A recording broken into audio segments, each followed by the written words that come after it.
C'est Guillaume Meurice. Oui, bonjour à tous. Alors, une fois n'est pas coutume, chronique littéraire. Merci pour les 2 applaudissements. C'est vraiment un succès d'estime. Merci. Chronique littéraire avec mon conseil lecture du jour.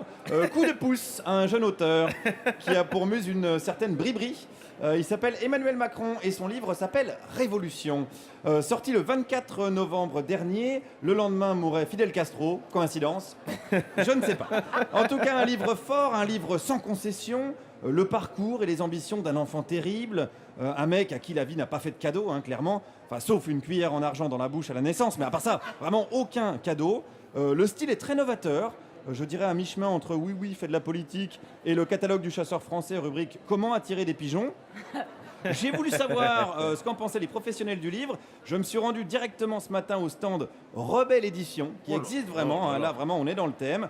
Qu'est-ce qu'on y pense d'Emmanuel Macron?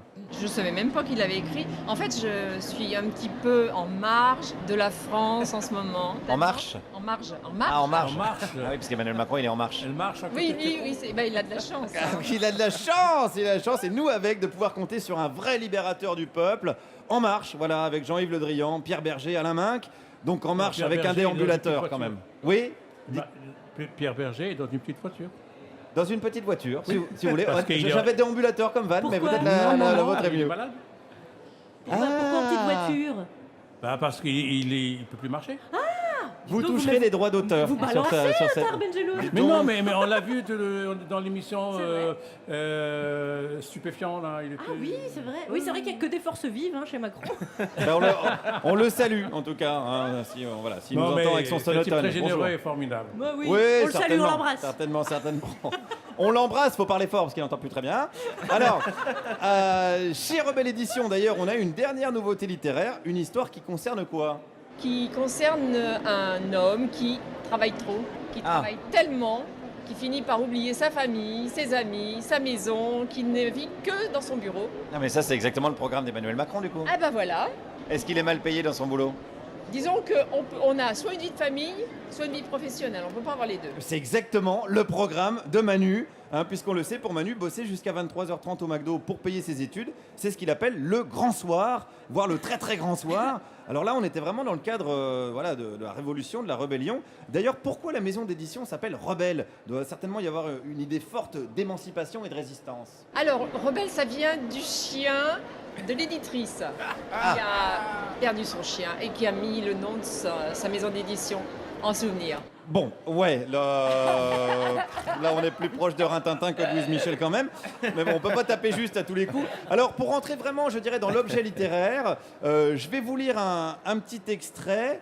Alors, Emmanuel Macron dit « Entrer dans ce nouveau siècle exige de savoir réconcilier ce que nous sommes profondément et ce que nous devons devenir. » Là, ils prennent une grosse claque dans la gueule, hein, le public du Salon du Livre. C'est d'une beauté, mais alors, est-ce que ça veut dire quelque chose?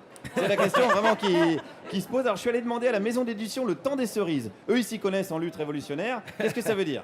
Ouais, c'est un peu bizarre comme phrase. Ça veut rien dire, c'est de la poésie, peut-être. Ah, peut-être, Oh. oui, s'il fait de la poésie, là, on change de registre. Ah, ouais, voilà. Voilà. C'est un poète. Ah, c'est un poète? Mais les révolutionnaires sont des poètes. Oui, mais lui, il n'est pas révolutionnaire, donc il n'est pas poète. Si, regardez le nom de son bouquin. Ah ouais. Ah bah oui, quand même. Il en reste sans voix. Et en plus, j'invente rien. Page 13, il cite qui, Emmanuel Macron? Il cite Léo Ferré, figurez-vous. Il cite pas Hervé Villard, hein, je suis désolé Alex. Il cite pas Jack Daniels, hein, je suis désolé Juliette. Il cite Léo Ferré, si ça c'est pas un acte d'insoumission. Alors, mais j'ai d'autres arguments évidemment hein, pour vous convaincre que ce livre est absolument formidable. C'est la 4e de couverture notamment, là où on place de quoi appâter le lecteur. Et regardez ce qu'on y trouve. Et voilà, c'est la photo de Manu. Voilà, je vois Oh, le beau gosse. je vois les cougars qui sont comme des dingues au premier rang. Alors, j'ai parlé de cette photo avec une prof de français. Ben, en fait, il m'inspire un peu le premier de la classe hein, qui dit j'ai eu 15 et toi? Avec un air un peu sournois. La mauvaise foi! La mauvaise foi des profs de français. Non, regardez, il est beau, regardez comme il est beau. Il est beau comme un plan social. Il est beau comme une délocalisation, Manu. Délocalisation, d'ailleurs, on devrait dire, hein, parce qu'il est entouré de toute une armée de guerrilleros, comme on dit en espagnol, bien sûr. J'ai rencontré, d'ailleurs, une des membres de l'armée secrète. et je lui ai demandé pourquoi ce titre de livre. C'est parce que comme il veut changer dans tous les domaines, que ce soit la santé, l'environnement, l'éducation, le travail, le chômage, et que c'est vraiment un autre positionnement, donc je peux comprendre qu'il l'ait appelé Révolution. Voilà. Est-ce qu'on peut faire la révolution avec Jacques Attali? Jacques Attali, il a été dans la commission Attali au début, là maintenant il s'est émancipé de Jacques Attali. Mais c'est pas une marionnette téléguidée, c'est Emmanuel Macron. Emmanuel Macron, comme il convient de l'appeler désormais, Manu l'insoumis, Manu l'humaniste. Écoutez bien ce qu'il dit de son passage à la banque Rothschild, hein. Âme sensible, s'abstenir. Alors il parle de son métier de banquier. Ce métier n'est pas de manier de l'argent. Il ne s'agit ni de prêter ni de spéculer. C'est un métier de conseil, où ce qui a de la valeur, ce sont les hommes. Oh la vache! Excusez-moi, ça m'émeut beaucoup. Explication avec notre nouvelle camarade. Ce qu'il veut dire, ce travail qu'il a fait chez Rothschild, c'est un travail de rapprochement d'entreprises. D'ailleurs, il a fait des fusions ou des acquisitions. Donc, Il a oui, travaillé faire sur de l'humain. l'argent. Oui, je vous dis au sens les équipes. C'est l'équipe d'une première entreprise qui va se rapprocher d'une seconde entreprise, soit en la rachetant, soit en fusionnant. Mais c'est beau quelqu'un qui travaille à la banque Rothschild, mais pas pour l'argent, pour l'humain. C'est quand même émouvant.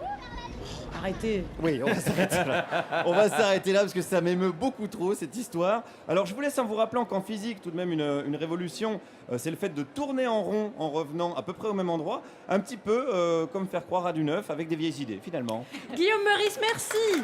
Merci à vous. Face au public Je vous du Salon conseille. du Livre, porte de Versailles. Moi aussi j'ai un conseil littéraire. Guillaume Meurice, Marc Large, on n'est pas sérieux quand on a 2017 ans. C'est vrai. C'est vos textes et ses dessins et derrière il y a une photo de vous beau gosse, plus petite mais beau gosse Ah quand oui, même. c'est vrai, c'est vrai. Donc c'est voilà, un livre aux éditions Un Point c'est tout. vrai. Tout à fait, Et merci. Tahar Benjeloun est avec nous, avec son pavé Quarto chez